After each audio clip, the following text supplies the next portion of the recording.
Баршаңызға қайырлы күн достар. Бүгін сіздермен осындай өте дәмді оңай жасалатын восточный пирогтың рецептімен бөлісетін боламын.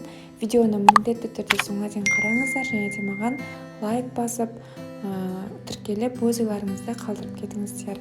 Ең алдымен ұнымызға майды салып илеп аламыз. Осылай үгітіп, майымыз салқын болу керек.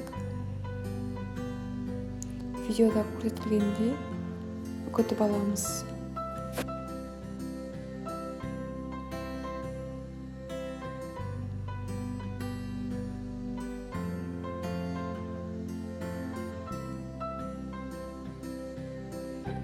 Осылай жасап болдық. Енді шекер қосамыз үстіне.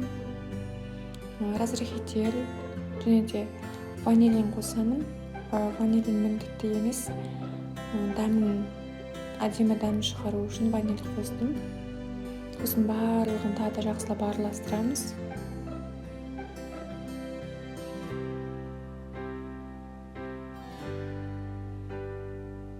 Үстіне бір жұмыртқаны салып, қамыр илейміз.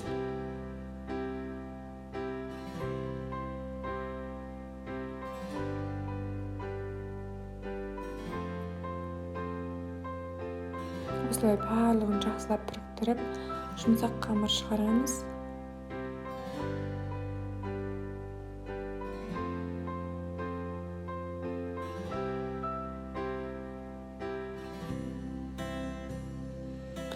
Қамырды 10 минутқа бетін жауып қойып қоямыз. Одан кейін табамыздың астын майлап, екіге бөліп, осылай шет-шетіне қамырды жазып шығамыз. Тегістеп.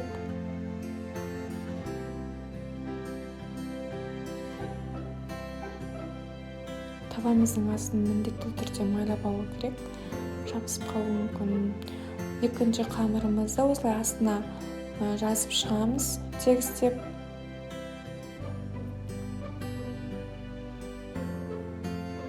Одан кейін шет-шетін шанышқымен тегістейміз.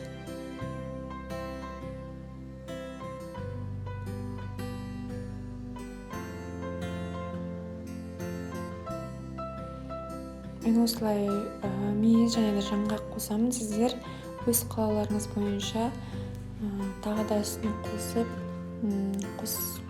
сухой фруктыларды қоссаңыздар болады. Өте дәмді шығады. Үстіне сгущенкамызды құйып, барлығын жағып, тегістеп шығамыз.